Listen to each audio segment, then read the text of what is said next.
அத்தியாயம் 80 இரத்தக் கடன் வாங்குதல். பச்சை பசேலென்ற காட்டிலிருந்து ஒரு கலைமான் திடீரென வெளியே வந்தது. அது ஏதோ எதிரியின் கண்காணிப்பைத் தவிர்க்க முயற்சிப்பது போல் வெறித்தனமாக ஓடியது. ஒரு கூர்மையான அம்பு இலைகளின் அடுக்குகள் வழியாகப் பாய்ந்து கொடிய துல்லியத்துடன் கலைமான்களின் உடலை ஊடுருவியது. காலடிச் சத்தம் எதிரொலித்தது. 3 வேட்டைக்காரர்கள் கலைமான் சடலத்தின் அருகே தோன்றினர். ஐயா ஜெகன், உங்கள் வில்வித்தை திறமைகள் அற்புதமானவை. நீங்கள் உண்மையிலேயே தவறே செய்யாதவர் என்று ஒரு உதவியாளர் கலைமானின் உடலை தோளில் தூக்கிப் பாராட்டினார். நெய்ட் ஜெகன், இது வெறும் ஒரு மான், அதைப் பத்தி கவலைப்பட ஒன்றுமில்லை. இப்போ இந்தக் காட்டில் ஒரு காட்டுப்பன்றியைக் கண்டுபிடிக்க எனக்கு உதவுங்கள். இன்று விஸ்கவுண்ட் ஆங்லருக்கு வறுத்த பன்றிகளுக்கு பரிசளிக்க திட்டமிட்டுள்ளேன் என்று ஏளனம் செய்தார். ஆம் ஆம். நெய்ட் ஜெகன் திடீரென நிற்கும் வரை மூவரும் தங்கள் வழியில் தொடர்ந்தனர்.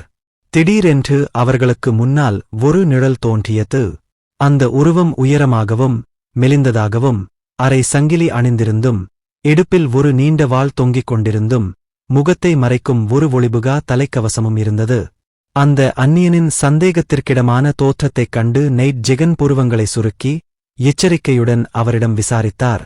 நான் நெய்ட் ஜெகன் மோர்மன், ஐஸ்ராக் நகரத்தின் பிரபுவான விஸ்கவுண்ட் ஆங்லரின் பதாகையின் கீழ் இருக்கிறேன். நீங்கள் யார்? ஜெகனின் கேள்விக்கு அந்த விசித்திரமான உருவம் பதிலளிக்கவில்லை. திடீரென்று கோபமடைந்த உதவியாளர்களில் ஒருவர், ஏய், முரட்டுத்தனமானவேனவே, நீ ஒரு கூலிப்படையைச் சேர்ந்தவனா? ஏன் சர் ஜெகனின் கேள்விக்குப் பதிலளிக்கவில்லை என்று கத்தினார். அந்த உருவம் எதுவும் பேசாமல் அமைதியாக இருந்தது. சீற்றத்துடன் உதவியாளர் அந்நியரின் தலைக்கவசத்தைக் கடற்றுவதற்காக ஒரு அடி எடுத்து வைத்து முன்னேறினார். ஜெகன் தலையிட முயற்சிக்கவில்லை. ஆனால் அவனது கை அவரது குதிரை வீரரின் வாளின் பிடியில் நிலைத்திருந்தது. ஏய், நான் என்ன சொல்றேன்னு உனக்குப் புரியுதா? ஆஹா! உதவியாளர் கூச்சலிட்டபோது அவரது ஒரு கால் ஒரு பொறியில் சிக்கிக் கொண்டது. அது அவரது வலது காலை இரத்தக்களரியாகக் கிழித்தது. நெய்ட் ஜெகன் வேகமாக தனது வாளை உருவினான். இது உனக்கான கடைசி எச்சரிக்கை. உன் தலைக்கவசத்தைக் கடற்றி உன் வாளை கீழே போட்டு உன் அடையாளத்தை வெளிப்படுத்து. இல்லையென்றால் நான் அநாகரிகமாக இருக்கிறேன் என்று என்னைக் குறை சொல்லாதே என்று கூறினான். ஆனாலும் அந்த அமானுஷ்ய உருவம் ஜெகனின் எச்சரிக்கைகளுக்கு அலட்சியம் படுத்தியது. ஜெகன் பேசுவதை நிறுத்திவிட்டு மூச்சைப் பிடித்துக்கொண்டு 2 கைகளிலும் வாளைப் பிடித்துக்கொண்டு மெதுவாக தனது எதிரியை நோக்கி முன்னேறினான். ஆனால் அவன் அந்த அந்நியனை நெருங்குவதற்குள் பின்னால் இருந்து ஒரு அலறல் அவனை திடுக்கிட வைத்தது. திரும்பிப் பார்த்தபோது பதுங்கியிருந்து விழுந்த தனது மற்றொரு உதவியாளரைக் கண்டார். அடடா! ஜெகன் கர்ஜித்து விரைந்து சென்று தனது உதவியாளருக்கு உதவத் தயாரானான். ஆனால் அந்த நொடியில் அந்த மெலிந்த உருவம் திடீரென பாய்ந்தது. நான் உனக்காகக் காத்திருந்தேன். நெய்ட் ஜெகன் சிறிதும் பதட்டப்படாமல் விரைவாக பதிலளித்தார். அவன் அதற்கு தயாராக இருந்தான். அவன் திரும்பி தனது எதிரியை நோக்கி தனது வாளை வீசினார். 2 வாள் மோதும் சத்தம் அவர்கள் இருந்த இடத்தை அதிர வைத்தது. 2 கத்திகளும் மோதிக்கொண்டன. ஜெகன் அதிர்ச்சியடைந்து, நீ ஒரு நைட் என்று கேட்டான். அந்த ஒல்லியான உருவம் எந்த பதிலும் சொல்லவில்லை. ஆனால் மீண்டும் ஒருமுறை அச்சுறுத்தும் வகையில் தனது கத்தியை சுழற்றினான். ஜெகனின் இதயத்தில் தயக்கம் இருட்டடிப்பு செய்தது. ஐஸ்ராக் நகரத்தின் புறநகரில் தோன்றிய ஒரு மர்மமான 3ஆம் நிலை மாவீரன் பயமுறுத்துவதாக இருந்தது. ஆங்லர் குடும்பத்தை குறிவைக்க வேறு சில பிரபுக்கள் இருக்கலாம் என்பதை நெய்ட் ஜெகன் உணர்ந்தான். கிரே கோட்டையில் விஸ்கவுண்ட் ஆங்லரை படுகொலை செய்ய முயற்சித்ததற்கு பின்னால் இருந்த மூளையாக செயல்பட்டவர் இன்னும் தலைமறைவாக இருப்பதை அவன் நினைவு கூர்ந்தார். அப்படி இருக்கலாம். போம்! ஜெகன் தனது வாளை வலுக்கட்டாயமாக சுழற்றி மர்மமான குதிரை வீரனை பின்னுக்குத் தள்ளினான். இருப்பினும் அவனைப் பின்தொடர்வதற்குப் பதிலாக அவன் திரும்பி ஓடிவிட்டான். அந்த அந்நியன் ஏதோ சதித்திட்டம் தீட்டியிருக்கிறான். இது ஒரு பொறியாகத்தான் இருக்க வேண்டும். விஸ்கவுண்ட் ஆங்லரும் ஆபத்தில் இருக்கலாம். ஜெகன் தன் குதிரையை நிறுத்தத் துணியவில்லை. தனது 2 உதவியாளர்களையும் பின்னால் விட்டுவிட்டுச் சென்றார். அவன் அகிலன் திசையை நோக்கிப் புறப்பட்டான். மர்மமான மாவீரன் அவனை துரத்த ஆரம்பித்தான். அவர்கள் துரத்திச் செல்லும்போது அவர்கள் வெகு தூரம் ஓடிவிட்டனர். மர்மமான குதிரை வீரன் ஜெகனை பின்தொடர்ந்து ஒரு சிறிய ஓடையில் குதித்தபோது ஜெகன் திடீரென்று நின்று திடீரென தனது வாளைப் பின்னால் சுழற்றினான். குதிரை வீரன் அப்போதுதான் தரையிறங்கியிருந்தான். அந்த மர்மமான மாவீரன் ஒரு நொடி கூட மெதுவாகச் சென்று தப்பிக்க முடியாமல் தவித்தான். ஜெகனின் வாளால் அடிவயிற்றின் கீழ்ப்பகுதியில் சாய்ந்தான். ரா! அதை எதிர்பார்க்கவில்லை, இல்லையா?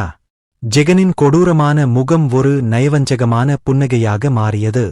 இருப்பினும் இந்த புன்னகை விரைவில் அவன் முகத்தில் உறைந்தது. ஏனென்றால் அந்த மாவீரன் தனது அடிவயிற்றில் இருந்து வெளியே வந்த வாளைப் பொருட்படுத்தாமல் வாள் வீச்சால் பதிலடி கொடுத்தான். இந்த பொறுப்பற்ற எதிர்த்தாக்குதல் ஜெகனை எதிர்பாராத விதமாக பிடித்தது. தனது முன்கை துண்டிக்கப்படுவதைத் தடுக்க அவன் தனது வாளின் பிடியை தளர்த்தினார். நீ யார்? எந்த நைட்டியைச் சேர்ந்தவன்? உனக்கு பைத்தியமா? வயிற்றில் ஒரு வாள் இருந்தபோதிலும் மர்மமான நெய் தன்னை தாக்கிக் கொண்டே இருப்பதைக் கண்ட ஜெகன் உலகமே பைத்தியமாகிவிட்டதாக உணர்ந்தாள். ஆயுதம் இல்லாமல் அவனால் திரும்பிப் பார்க்கத் துணியவில்லை, முன்னோக்கி மட்டுமே ஓட முடிந்தது. ஒரு கூர்மையான அம்பு எய்யப்பட்டது. ஜெகன் அதை மயிரிழையில் தவிர்த்தான். அடடா, இந்த ஆள் உதவிக்கு ஆள் வச்சிருக்கான். ஜெகன் பயந்து போனான். இன்று தன் மரணம் இருக்கலாம் என்பதை உணர்ந்தான். உடனடியாக காட்டில் இருந்து மேலும் பல அம்புகள் எய்யப்பட்டன. இதனால் ஜெகன் தப்பித்து சோர்வடைந்தான். விரைவில் அவன் மர்மமான வீரரால் பிடிக்கப்பட்டான். நெய்ட்டால் ஜெகனின் தொடையில் காயம் ஏற்பட்டதால் லைல் அலறினார். போரு, நீ யார்டா நீ? குறைந்தபட்சம் என்னைக் கொன்றது யார் என்று எனக்குத் தெரியப்படுத்து. ஜெகன் மூச்சுத் திணறி தரையில் சரிந்தான். துரதிருஷ்டவசமாக நெய்ட் ஜெகனை முற்றிலுமாகப் புறக்கணித்தான். பேன்! அந்த மர்மமான குதிரை வீரன் தன் தோலைச் சுழற்றி ஜெகனின் தலையின் பின்புறத்தில் பலமாகத் தாக்கினான். ஜெகன் மீண்டும் கட்டினான். நீ என்னை வீழ்த்த முயற்சிக்கிறாயா? இன்னும் அதிகமாக அடிக்க முடியுமா? பேன்! இன்னொரு அடி. இந்த முறை ஜெகன் இறுதியாக கண்கள் மூடினான். ஜெகன், எழுந்திரு! ஜெகன் தன் கண்களை மெதுவாகத் திறந்து அகிலன் முகத்தைப் பார்த்தான். விஸ்கவுண்ட் ஆங்லரா? ஜெகன் இன்னும் முழுமையாக விழித்திருக்கவில்லை போலும். சிறிது நேரத்திற்குப் பிறகு அவர் இறுதியாக அதிலிருந்து வெளியேறி, விஸ்கவுண்ட் ஆங்லர், நீங்கள் நலமாக இருக்கிறீர்களா? ஒரு மர்மமான நைட் என்னைத் தாக்கினார். நான் உன்னை மீண்டும் ஒருபோதும் பார்த்ததில்லை என்று விரைவாகக் கேட்டார். சிரிக்காமல் இருக்க முயன்று அகிலன் அவரை ஆறுதல்படுத்தினா. நான் நலமாக இருக்கிறேன். அதிர்ஷ்டவசமாக நான் உங்கள் அலறல்களைக் கேட்டேன். சரியான நேரத்தில் உதவியை வழங்க முடிந்தது. உங்களை தாக்கிய அந்த மாவீரன் நாங்கள் வருவதைக் கேட்டு ஓடிவிட்டிருக்கலாம். ஓடிவிட்டாரா? ஜெகன் ஏமாற்றமடைந்து காணப்பட்டார். இப்போது அவர் பழிவாங்க சக்தியற்றவர் என்று உணர்ந்தார். நீங்க நல்லா இருக்கீங்களா? உங்க முகம் ரொம்ப வெளிறிப் போச்சு. காலின் கவலையுடன் கேட்டான். நான் நலமாக இருக்கிறேன். என் காலில் ஒரு காயம் இருக்கிறது. அது ஒரு பொருட்டல்ல, இருப்பினும் எனக்கு கொஞ்சம் தலைச்சுற்றல் இருக்கிறது. நான் அதிகமாக இரத்தத்தை இழந்துவிட்டேன் என்று நினைக்கிறேன். உண்மையில் நாம் விரைவாக இரத்தப்போக்கை நிறுத்த வேண்டும். அகிலன் தனக்குப் பின்னால் இருந்த தனது உதவியாளர்களில் ஒருவரை நோக்கி கையசைத்து ஜெகனின் காயங்களுக்கு மருந்து போடுமாறு செய்கை காட்டினார்.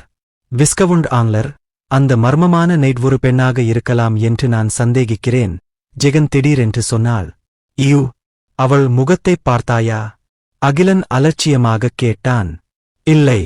ஆனால் ஜெகன் தனது வழுக்கைத் தலையைத் தடவ காயம்பட்ட பகுதியைத் தொடத் தோன்றியபோது அவர் வலியால் முகம் சுளித்தார். ஆனால் அவள் எண்ணெய் மயக்கம் அடைய முயன்றபோது அவளால் ஒரே அடியால் அதைச் செய்ய முடியவில்லை. அவ்வளவு வலிமை, அது ஒரு பெண்ணாகத்தான் இருக்க வேண்டும். அப்படியா? அது உண்மையிலேயே ஒரு பயனுள்ள துப்புதான் என்று கூறி அகிலன் வாயடைத்துப் போய் உதடுகளை அசைத்தான். ஆமாம் விஸ்கவுண்ட் ஆங்லர், கிரே கோட்டையில் உங்கள் மீது நடத்தப்பட்ட படுகொலை முயற்சியின் மூளையாக இருந்தவருடன் அவளுக்கு தொடர்பு இருக்கலாம் என்று நான் சந்தேகிக்கிறேன். சரி, இந்த இடம் இன்னும் பாதுகாப்பற்றதுதான். ஐஸ் ராக் சிட்டிக்குத் திரும்புவோம். நீங்கள் விசாரணையைப் பொறுப்பேற்கலாம். ஜெகன் பற்களைக் கடித்துக்கொண்டு, நான் அந்த மோசமான பெண்ணைப் பிடிக்க வேண்டும். அவள் தலையை உடைக்க வேண்டும் என்றான்.